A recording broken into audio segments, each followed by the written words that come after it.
Muy buenos días, que el Señor les bendiga. Como todos los domingos, queremos tener un tiempo especial para reflexionar en la palabra de Dios. Y en esta oportunidad vengo con un invitado al que presentaré en un momento más. Y dado que somos dos, hoy día, y como una manera también de estar más en confianza y también de sentirnos más cerca de ustedes, nos vamos a sentar en estos cómodos sillones, de manera que ojalá podamos tener una muy buena comunicación en este domingo de Adviento. Bienvenido, por favor, asiento.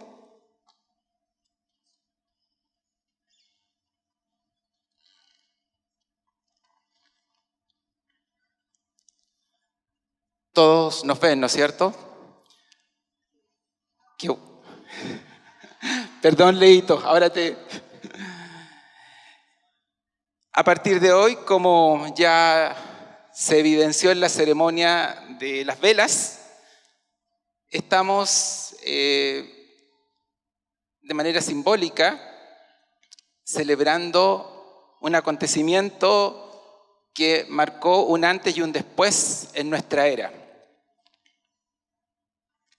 La llegada de nuestro Señor Jesucristo. Eso es Navidad. Y nos hace muy bien reflexionar respecto de qué manera fue anunciado la Navidad. ¿Cómo iba a ser el advenimiento del Mesías? Bueno, y hoy día vamos a reflexionar respecto a un anuncio que apareció aproximadamente 700 años de que este anuncio se cumpliera. O sea, más o menos hace 2700 años atrás. Más de alguno, si alguien está por primera vez, a lo mejor va a decir, pero ¿puede ser relevante un anuncio de 2700 años atrás hoy? No digamos nada todavía. Vamos a ver con qué nos encontramos. ¿Dónde está este anuncio? Está en el libro del profeta Isaías. Y a Isaías le tocó vivir en una época, si bien es cierto, bastante antigua en relación a la nuestra, pero un momento que a lo mejor, si buscamos algunos paralelos, nos podemos encontrar con situaciones más o menos parecidas, que espero no lo sean en relación a nuestro país. Pero es un momento difícil para el pueblo de Dios, pues el pueblo de Dios ya empieza a dar signos de desintegración. Desintegración social, desintegración económica, política. Y en ese momento también ya desaparece parte de lo que fue el pueblo de Dios. Y ya se va diezmando la zona geográfica que corresponde al pueblo de Dios. Está el tema de la cautividad también por ahí. Es una época muy, muy difícil. No se sabe mucho del profeta, pero pareciera ser que era una persona que tenía mucha relevancia en el lugar donde le tocó estar, porque podía hablar incluso con el rey. Así es que ahora quiero invitarles a leer cuál es la profecía que hoy vamos a estudiar. Es conocida como el primer canto de una serie de 4 cantos del siervo.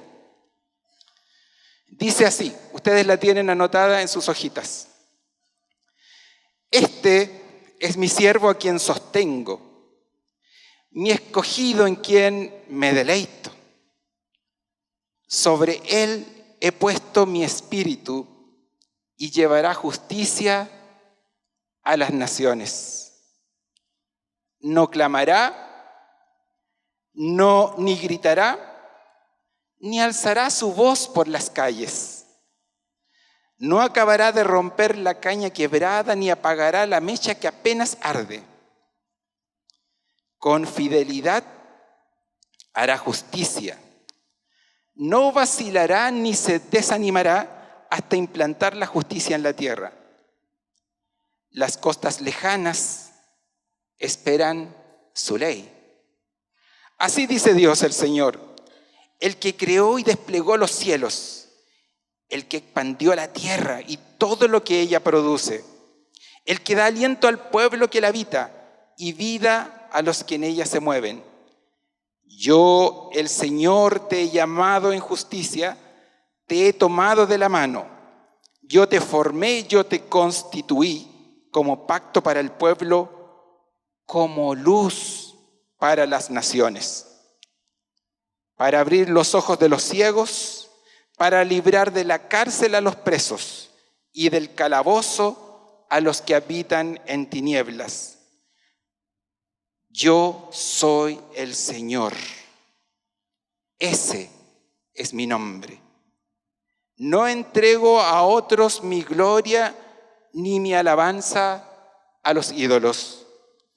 Las cosas pasadas se han cumplido y ahora anuncio cosas nuevas. Las anuncio antes que sucedan. Palabra del Señor.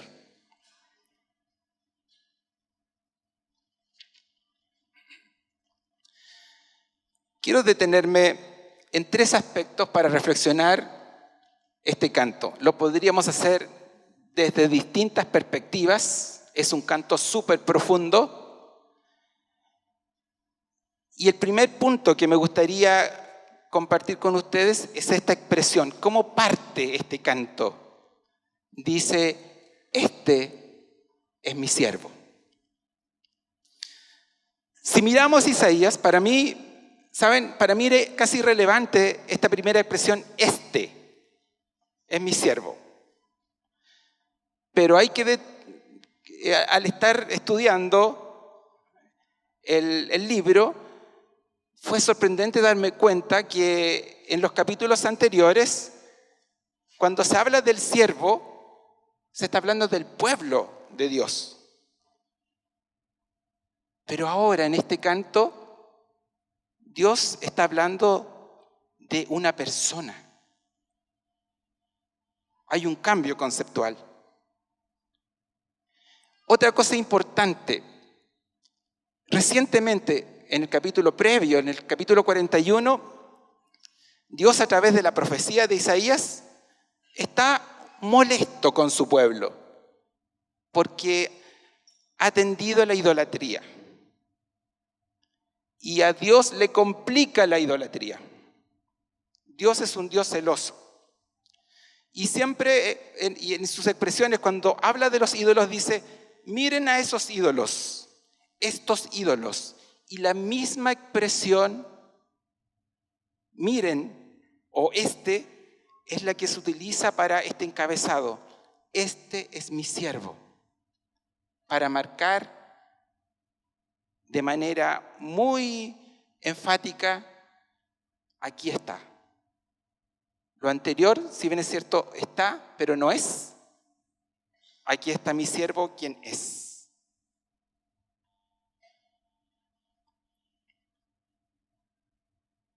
¿Y quién es este siervo? ¿Cómo es? Tiene una distinción especial. En el contexto en que se da a conocer este canto, un siervo es un enviado de confianza, es como un representante personal.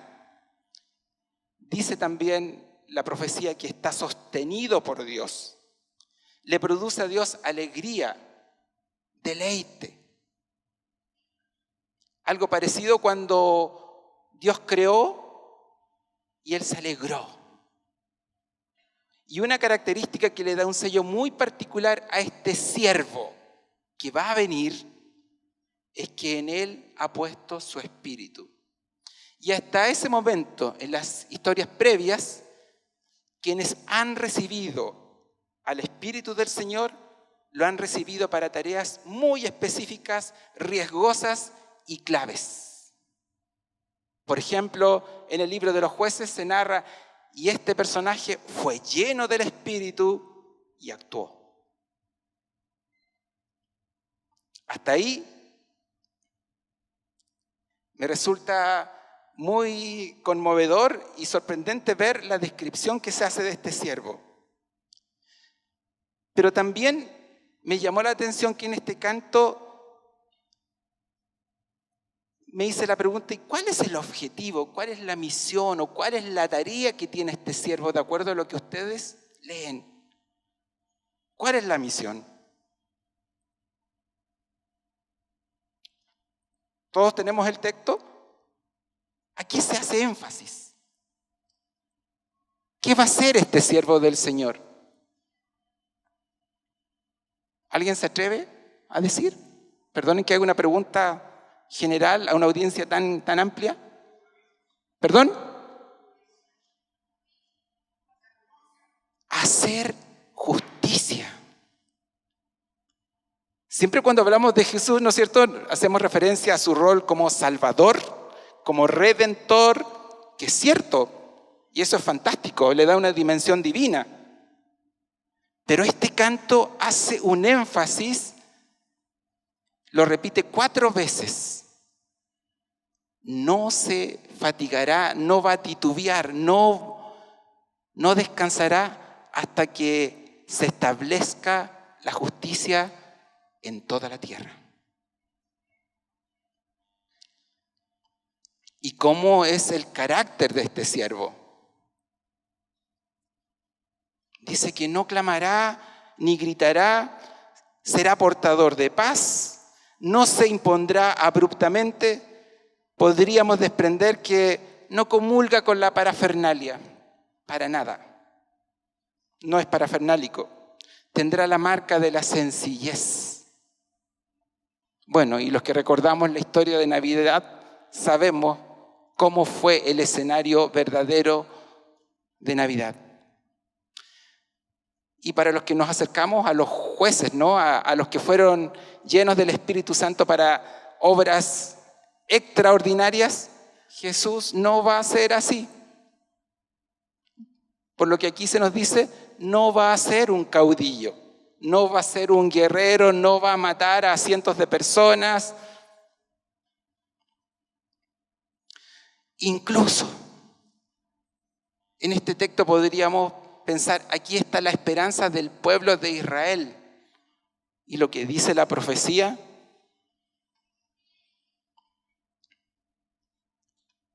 dice, no acabará de romper la caña quebrada, ni apagará la mecha que apenas arde. Ya no habla del pueblito, del pueblo de Dios, del pueblo de Israel. Lo utiliza como símbolo, sino que ahora aparece la expresión nación, tierra. Es muy interesante. Otra característica de este siervo es que es fiel y perseverante. No descansará hasta implantar la justicia en toda la tierra. Es un canto que es para el mundo. ¿Y cuál será la reacción? Y aquí me emocioné al leer, quizás como uno de los países más, siendo ciudadano de uno de los países más lejanos del lugar en donde esto es profetizado. Dice, las costas lejanas del otro lado del mar esperan su enseñanza e instrucción. Si bien cuando el profeta está hablando, está pensando probablemente en las costas del mar Mediterráneo, pero hoy día la trascendencia que tiene leer este canto, siendo parte de una nación que está en una de las costas más lejanas en donde se promulgó esta profecía. Este es mi siervo. Se viene 700 años antes de que esta profecía se cumpla o empiece a cumplirse. Y hace más o menos 2700 años de nuestra data. Y el segundo punto que quiero reflexionar con ustedes, ya algo mencioné al respecto, la prioridad del siervo: implantar la justicia en la tierra. Últimamente me he dado cuenta de que en nuestra sociedad chilena, si tú quieres hacer un emprendimiento, quieres hacer un negocio, quieres dar mayor sostenibilidad a tus acciones, tienes que hacerte amigo de un abogado. Y hoy día, en esta semana mientras preparaba la prédica, me di cuenta que también tenía que recurrir a un abogado. Y por eso es que hoy día me hice acompañar por mi amigo Claudio Albornoz, quien es abogado. ¿Por qué? Cuando leí esta prioridad que tiene el siervo, ¿no? Instaurar la justicia. No va a descansar hasta que la justicia se instaure en todo el orbe. Me hice preguntas en relación al concepto de justicia y obviamente no soy de esa área y me quedó grande el texto. Así que decidí consultar a un abogado. Y hoy día quiero pedirle a Claudio que nos asesore. No nos va a cobrar, así que aprovechemos. Que nos asesore respecto, primero, ¿qué significa justicia? Porque también me hice esa pregunta. Siempre hablamos qué es justo, lo que es justo y lo que no es justo. Pero ¿qué se entiende por justicia en el ambiente judicial? ¿Y qué nos diría un abogado en nuestro contexto? ¿Qué es justicia? Bienvenido, Claudio, y gracias. Gracias, Jorge. Buenos días, hermanos. Yo entiendo el concepto de justicia de manera muy sencilla. Justicia es que cada persona reciba lo que merece. Eso en nuestro país, hoy, nos lleva obligatoriamente a la ley. ¿Por qué la ley? Porque de acuerdo a la misma ley que fue dictada hace 160 años, me refiero al Código Civil, la ley es la que manda, permite o prohíbe. Y quiero dar algunos ejemplos para que se entienda qué es lo que como sociedad en ese minuto decidimos que era justo. En ese Código Civil había distintas clases de hijos. Muchos de ustedes recordarán eso. Había hijos naturales, se partía con los hijos legítimos, los que venían de un matrimonio bien constituido. Estaban los hijos naturales, que ya eran un poco más feos. Estaban los ilegítimos, ya es un poco más feo que eso. Y estaban incluso los de dañado ayuntamiento. ¿Se pueden imaginar que a un niño le pongan el mote de dañado ayuntamiento? ¿Cuál era el propósito de eso? Un propósito moral, pero también un propósito económico, porque esas distinciones tenían consecuencias al momento de heredar. Claramente un hijo bien concebido iba a tener más derechos que un hijo de dañado ayuntamiento. Ese es el primer ejemplo. El segundo ejemplo de lo que como sociedad se consideró justo fue que las mujeres casadas eran, como lo decimos nosotros en lenguaje jurídico, eran incapaces. Es decir, que las mujeres no podían celebrar contratos. Así de fuerte, incapaz. La mujer casada era incapaz. No podía comprar un auto, no podía arrendar una propiedad que era suya, porque si ella poseía algo como soltera, al minuto de casarse, pasaba a pertenecer al marido. Eso se consideraba justo, y lo decía la ley. Y el tercer ejemplo de lo que se considera justo hasta hoy en día es que, y hay un video de YouTube muy interesante al respecto, es que como sociedad hemos considerado que es justo que las aguas sean privadas. Las aguas no son del Estado, no son de los chilenos, las aguas son privadas. Eso lo dice la Constitución. Y el Código de Aguas regula cómo las personas pueden transarla, arrendarla, cederla, adquirirla. ¿Qué es la justicia? La justicia es dar a cada persona lo que se entiende como justo. Entonces, si yo quiero comprar agua, voy y la transo con otra persona.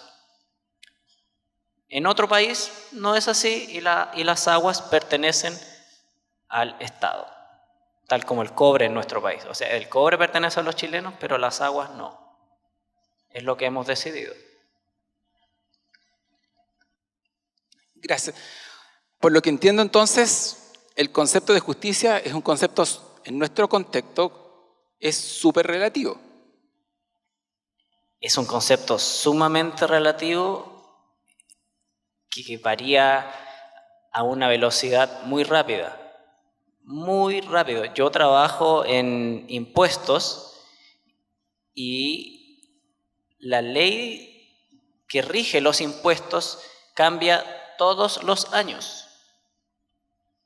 Y esto no es un fenómeno solo de Chile, sino que ocurre en Estados Unidos, lo están discutiendo en Argentina, en Europa. ¿Y por qué? Porque vamos viendo que lo que nosotros intentamos como remedios parece que o no funcionan o nos dimos cuenta que este remedio era injusto, como ocurrió con la ley de pesca. La ley de pesca es ley de la República, pero nos dimos cuenta que era una ley absolutamente corrupta, que parlamentarios habían sido comprados por las personas que iban a ser beneficiadas por esta ley, en perjuicio principalmente de los pescadores artesanales. Está en la ley y cuando una persona quiera ir a los tribunales, el juez es básicamente la boca de la ley. Por lo tanto, al juez no le queda más remedio que aplicar lo que está en la ley. Claudio, y para ti como abogado, ¿qué te hace sentir o interpretar esta expresión del canto del siervo, este primer canto? No, con fidelidad hará justicia. No vacilará ni se desanimará hasta implantar la justicia en la tierra. Todos sabemos que este canto está haciendo referencia a Jesús. Pero ¿cómo lo interpretaría un abogado?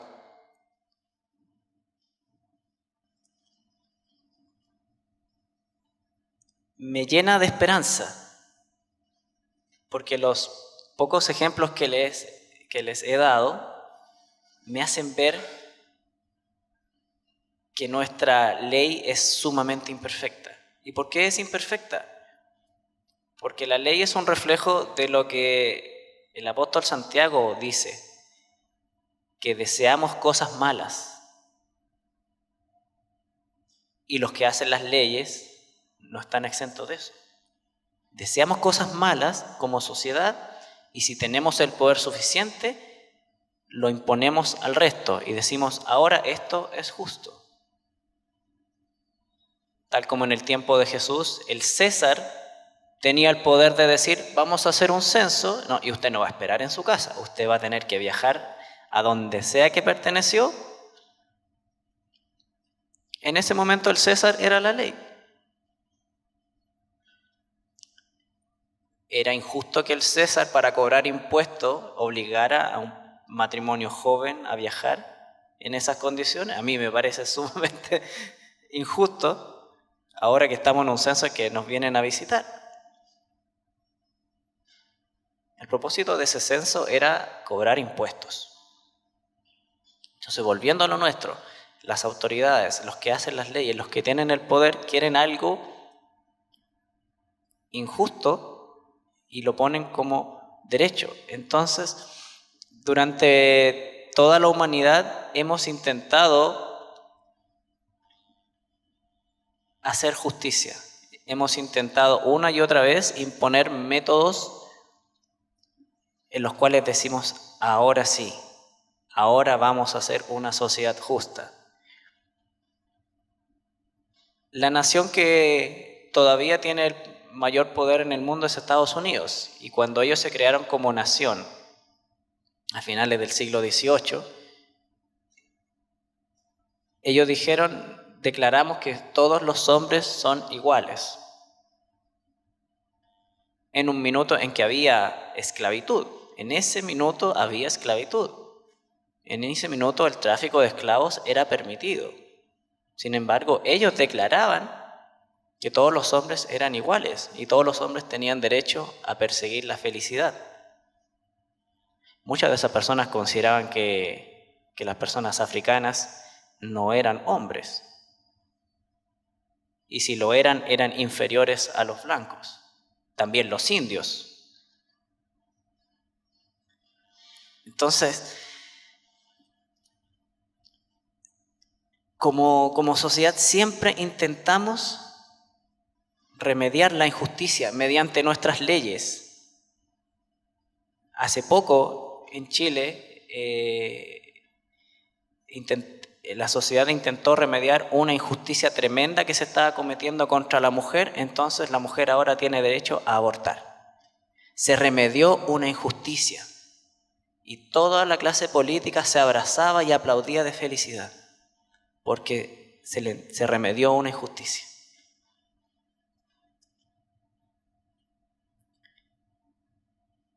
Y ahora se va a remediar la injusticia, o prontamente se va a intentar, de que el matrimonio, como lo define la ley, que es entre un hombre y una mujer, quizás ahora diga el matrimonio es entre un hombre y un hombre, una mujer y una mujer, o no sé cómo va a quedar redactado eso. Se va a remediar una injusticia. Ahora sí avanzamos como sociedad. Entonces, como hombres siempre aspiramos a este ideal, pero siempre nos quedamos cortos, siempre fallamos, porque buscamos cosas injustas. Y aun cuando busquemos lo bueno, supuestamente, la ley claramente siempre está influida por personas poderosas que buscan manipularla y lograr sus propios objetivos egoístas. Entonces, cuando el profeta dice que el siervo va a venir a implantar justicia, es sí, por fin, porque los que no tenemos poder, por fin vamos a ver una justicia de verdad. Porque como hombres no podemos. Yo ni siquiera puedo impartir justicia entre mis hijos. Yo no puedo impartir justicia y como sociedad hemos sido incapaces durante todo el tiempo de impartir justicia. Entonces, no solo que la justicia va a ser perfecta a sí misma, sino que va a ser impartida en forma justa. Porque este juez no va a conocer solo los hechos, sino que además conoce el corazón.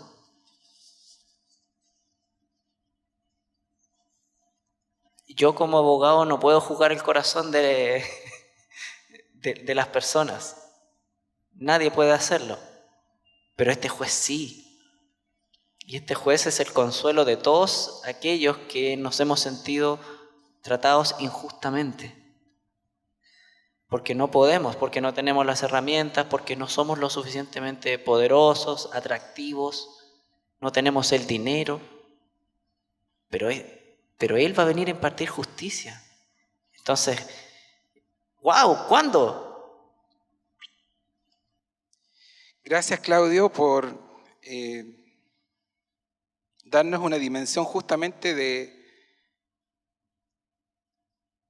la justicia en estas dos dimensiones. Lo que hoy en nuestro día a día vamos entendiendo como, comillas, justo, y la esperanza de una justicia con J mayúscula, que la está instaurando Jesucristo. La tercera reflexión, creo que el texto, si lo miran en su extensión, hay un espacio muy importante para destacar el remitente de quien envía este mensaje. Yo soy el Señor, quien envía esta profecía. Este es mi siervo, que establecerá la justicia. ¿Quién da a conocer esta profecía? ¿Quién la envía? Porque pareciera ser que lo hace en un contexto donde hay muchas otras profecías. Yo soy el Señor. Y para los que a lo mejor han escuchado historias bíblicas previas, les hace sentido este nombre, yo soy. Y nos vamos a Moisés. Y ahí el pueblo de Dios para la oreja recuerda quién está hablando. Yo soy el que obró objetivamente en la historia de una manera increíble. Incluso las naciones vecinas escuchan ese nombre y se retraen. Porque lo que pasó con el pueblo, con la liberación del pueblo judío desde Egipto, fue algo increíble. Y algo que se pudo constatar y hasta el día de hoy sigue siendo una expresión increíble del poder de Dios. Yo soy. Y siempre en el Antiguo Testamento Dios se está identificando y Dios no quiere que se le confunda, sobre todo con ídolos o con imágenes recreadas de un nuevo Dios, incluso a veces un Dios con D minúscula que se genera en la religiosidad cristiana. Dice, yo soy el Señor de Abraham, de Moisés, el Señor que aparece en los jueces, el Señor de David, el Señor que envía a su siervo. Y tú puedes decir, ¿tu Señor conoces a yo soy? ¿Se te paran los pelos cuando escuchas este enunciado? Palabra del Señor. De repente me ha tocado estar en momentos de oración y alguien dice, palabra del Señor. Y yo me asusto, me genera temor, me genera reverencia, porque hay palabra, Dios está hablando, yo soy, está hablando. Cuando se identifica al Señor también nos deja muy en claro que Él es quien toma la iniciativa, atisbos de su gracia. No es que el pueblo esté clamando por la intervención divina. La situación en su pueblo deja bastante que desear, pero Dios aparece y anuncia la llegada de su siervo. Y también recordar, hermanas y hermanos, que este Dios, quien va a enviar a su siervo, es el Señor de la historia. Y Él tiene el control de la historia. Él ha cumplido y hoy nos manifiesta cosas nuevas que en el contexto de Isaías van a suceder en el futuro. En nuestro contexto, algunas de ellas ya sucedieron. Navidad es un acontecimiento que ya pasó. La venida de este siervo nosotros hoy día la celebramos, no como algo que está por venir. Cantamos, al mundo paz, nació Jesús, nació ya nuestro Rey. ¿O no? Navidad también es una experiencia que nos manifiesta que Dios ha cumplido, pero también hay cosas que están por cumplirse.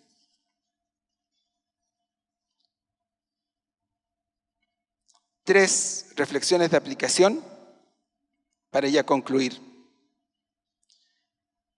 A mí, con esta reflexión este canto del siervo de Isaías, me sorprende nuevamente reconocer a Jesús. Me hice la pregunta, ¿y por qué será que todavía seguimos con la tendencia de ver a Jesús de una manera distinta como fue anunciado y de cómo es? ¿Por qué nos cuesta tanto ver a Jesús como siervo?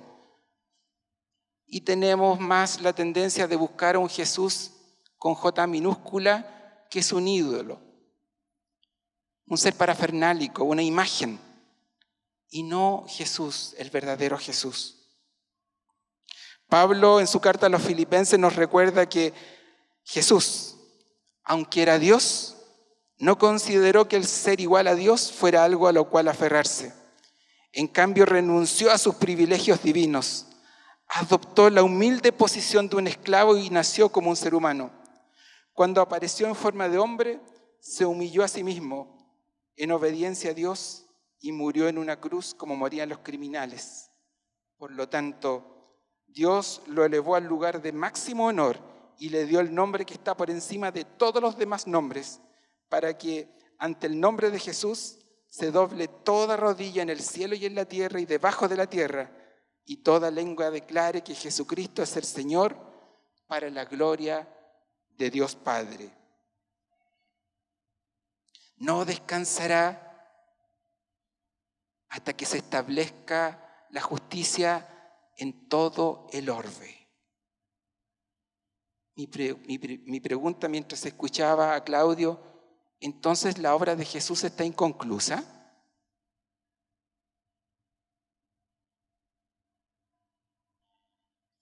¿Qué opinan ustedes? ¿Por qué será que Jesús, cuando antes de morir en su oración dice: Padre, he finalizado la obra que me pediste que hiciera? Eso fue hace casi 2000 años atrás. ¿Cómo entendemos entonces esta profecía? ¿No nos deja como en jaque?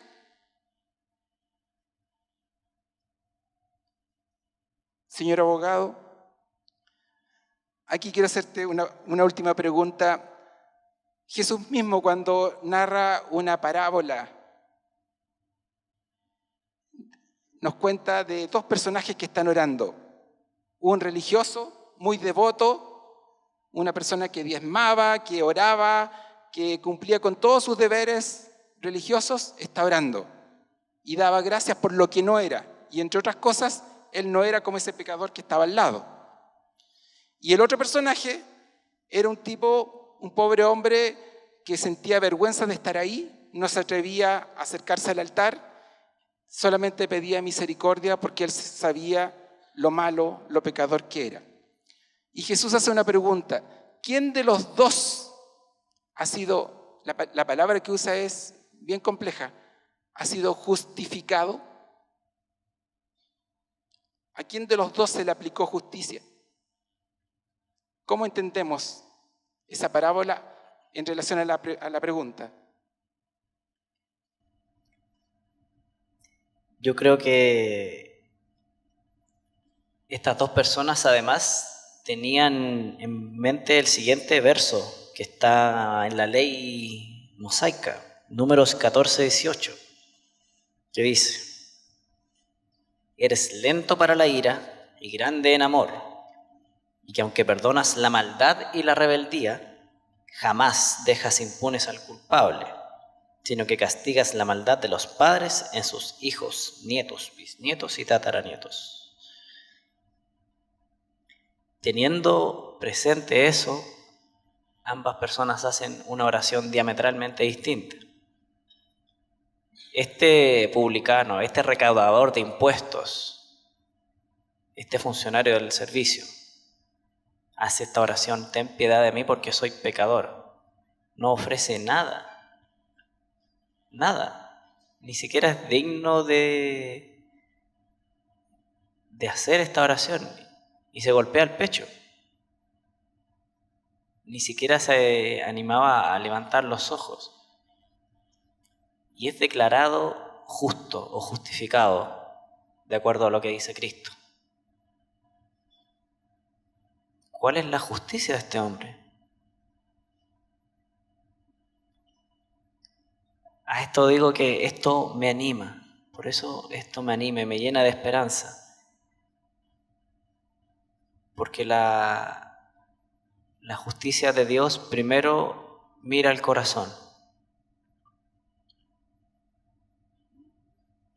Y Dios vio el corazón de ambos hombres y vio que uno ofrecía, como decimos los abogados, estos son mis medios de prueba. Lo que yo hago, ayuno, diezmo, doy limosna, soy bueno, y el otro no ofrecía nada. Entonces, esta persona tenía más prueba que esta otra. Sin embargo, el error del fariseo fue apelar a una justicia humana, ya que estamos hablando de justicia. La justicia humana, la persona que hace más cosas buenas es mejor.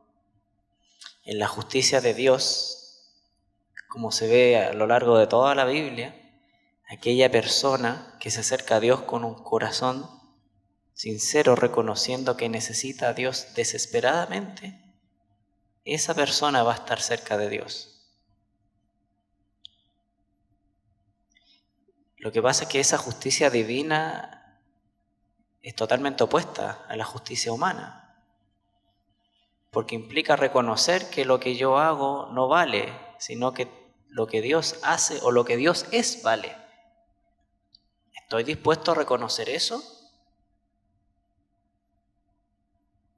El fariseo no reconoció que lo que él mismo era insuficiente. El publicano tenía claro, o más bien no le quedó otra que reconocer que él mismo no valía nada. Entonces, inteligentemente se fue por la justicia de Dios, porque por la justicia del hombre no tenía por dónde. ¿Qué es el mensaje de Cristo? A los pobres, a los que no tienen poder, a los necios, a los desamparados, a los que no tienen patria, a los huérfanos, la viuda. A eso nos llama. Apelar a la justicia divina, no a la justicia del hombre, que hoy en día nos dice: ten cosas, siente, haz lo que sigue tu corazón. Esa es la justicia humana. La justicia divina nos dice: la salvación está en un pesebre.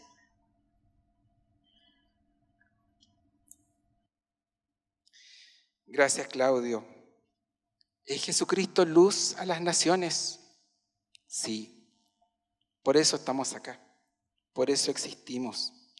Creemos que sí y creemos que Él comparte su llamado con nosotros, siendo embajadores de esta esperanza. ¿Esperanza de qué? De justicia. La justicia divina. ¿Vemos a Jesús atendiendo las necesidades de justicia en nuestro entorno y en el mundo? Damos testimonio que sí. Muchos de nosotros somos prueba de esa justicia que Él ejecuta con ternura, como un siervo con nosotros. ¿Nos moviliza?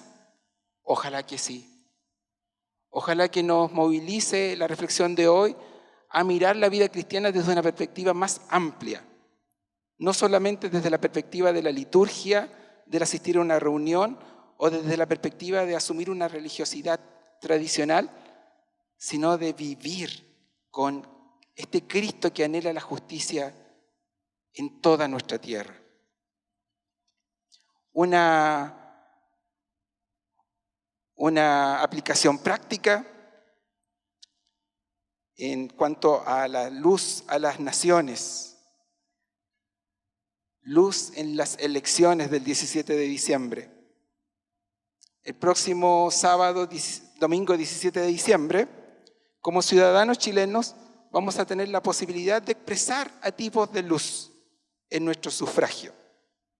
No se preocupen, no voy a decir qué candidato es el que deben poner en su papeleta. Eso es un tema de ustedes.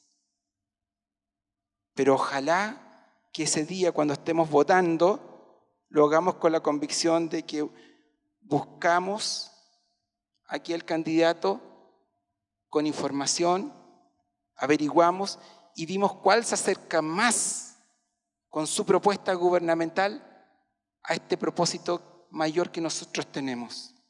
Tenemos que dar gracias a Dios porque en nuestro país se nos da esa garantía de sufragar, de ser personas que aportan en lo que implica el ejercicio de la justicia, aunque sea humana, imperfecta, lo podemos hacer.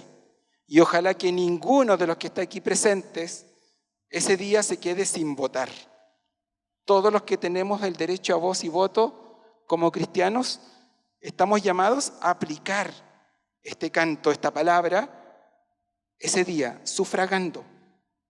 Creemos de que no es solamente un derecho, es un deber como cristianos votar. El texto de Isaías, este canto, da para seguir reflexionando, y yo creo que quedaron varias preguntas, varias interrogantes, y sobre todo porque nos metemos en un ámbito como el ámbito de la justicia, en el cual hay mucho por hacer, mucho de lo cual hablar. Y quiero cerrar, disculpen lo extenso de esta reflexión. ¿Perdón? ¿Me permite? Sí. Sobre las elecciones, quisiera recordarles o informarles de hechos históricos para que nos animen a votar. Primero que todo, por 17 años nadie pudo votar en Chile. Antes de eso, creo que a mediados del siglo XX más o menos, hasta antes de eso, las mujeres no podían votar. Es lo que la sociedad consideraba justo. Antes de eso, solo los hombres con tierra podían votar. Antes de eso, los indígenas no tenían derecho al voto. Entonces, yo creo que el estado de nuestra democracia actual es un avance,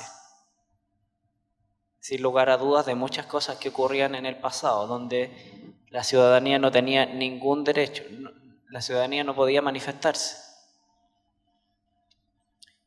Y si yo no voto, creo que digo, no me importa esta democracia y no la cuido.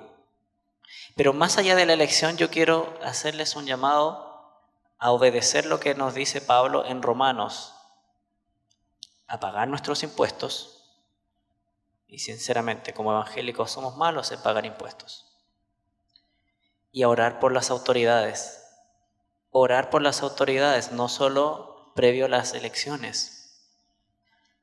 Sebastián Piñera o Alejandro Guiller van a tener un congreso durísimo, ambos. Cualquier ley va a ser difícil de ser promulgada. ¿Vamos a involucrarnos en oración por ellos, por nuestros parlamentarios? Yo creo que debemos hacerlo. Pablo no nos dijo, si son de su partido, oren. Si no, nos dijo, oren por las autoridades, en un contexto en el que el emperador era un gobernante absoluto. Gracias por este alcance.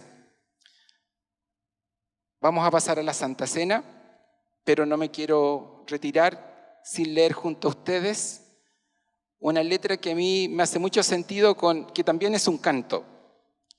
El canto de Isaías no sabemos qué melodía fue la que tuvo, pero este canto es un tango, no lo vamos a cantar hoy. Es un canto compuesto por el obispo metodista Federico Pagura, un obispo uruguayo, y también el hermano Homero Ferrera. Y dice así esta canción: porque Él entró en el mundo y en la historia, porque Él quebró el silencio y la agonía, porque llenó la tierra de su gloria, porque fue luz en nuestra noche fría, porque nació en un pesebre oscuro, porque vivió sembrando amor y vida, porque partió los corazones duros y levantó las almas abatidas. Por eso es que hoy tenemos esperanza. Por eso es que hoy luchamos con porfía. Por eso es que hoy miramos con confianza el porvenir en esta tierra mía. Porque atacó a ambiciosos mercaderes y denunció maldad e hipocresía. Porque exaltó a los niños, las mujeres, y rechazó a los que de orgullo ardían. Porque Él cargó la cruz de nuestras penas y saboreó la hiel de nuestros males. Porque aceptó sufrir nuestra condena y así morir por todos los mortales. Porque una aurora vio su gran victoria sobre la muerte, el miedo, las mentiras. Ya nada puede detener su historia, ni de su reino eterno la venida. Que el Señor nos bendiga.